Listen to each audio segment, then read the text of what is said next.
Imagine dating was just two people being open and honest with each other. How many boys have you slept with? Sorry?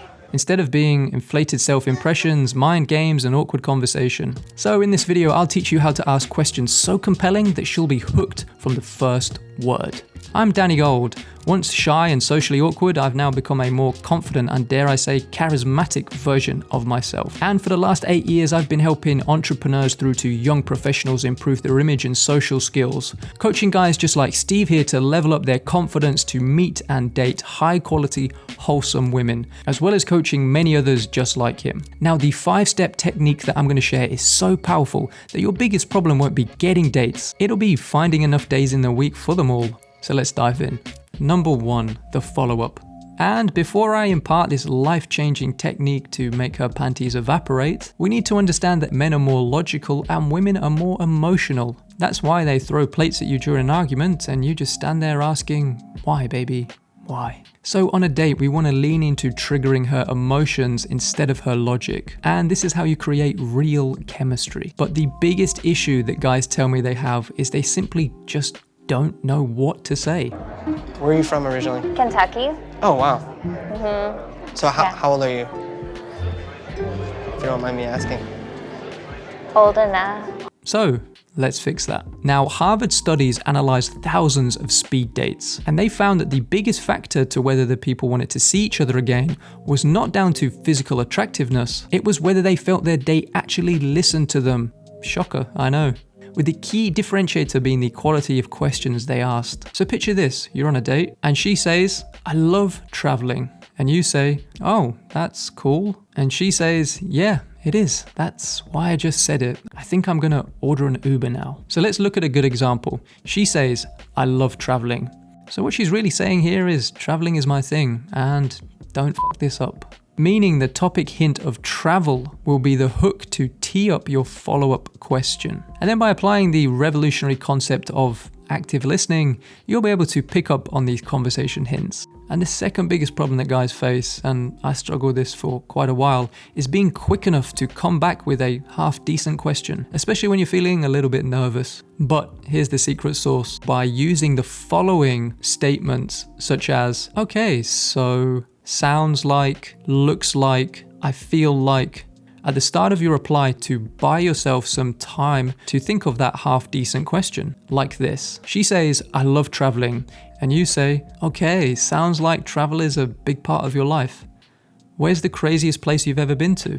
And bing, bang, boom, no more mind blanks. And in the next question, we're really gonna drill down to trigger her emotions about the topic. You'll follow up with, so what is it about Thailand that left such an impact on you? Then your mission, should you choose to accept it, is to pick up on these conversation breadcrumbs like a starving pigeon in a park. Kind of sounded funny in my head. Number 2, the onion peel technique. Now, within the first 3 minutes of your date, you can't be jumping in with, so tell me, Susan, what childhood trauma shaped your Tinder bio the most? Instead, we're going to use the onion peel technique. And as much as I'd like to take the credit for this technique, I honestly can't, as it's based on the famous 36 questions that lead to love study, where psychologists got 2 groups of strangers and split them into couples and got them to interact for 45 minutes. Now, the first group, they could ask any questions they wanted, and group 2 were told they could only adhere to asking 36 set questions. And yes, you guessed it, after the interactions were finished, the second group reported having significantly deeper connections with one another. So much so that one of the couples even went on to get married, so congratulations to them. So when we apply this to our date, the idea is that we start with surface level questions, and then as the date progresses and trust deepens, you then can build up to more personal questions. So ask things like, what's your idea of a perfect weekend? If you could have dinner with anyone living or dead, who would it be and why? What's the best concert you've ever been to? Level 2. What's your most treasured memory? Do you do your job for the love or for the money? Tell me honestly, how are you single? And this last question is my personal favorite. What's your biggest frustration when dating a guy that you like? Why do I love this question so much? Because she's now going to be sharing with you her blueprint into what she actually wants from a partner. Level 3. What is your biggest fear in a relationship? Honestly, have you ever cheated? Did you think we'd get on this well?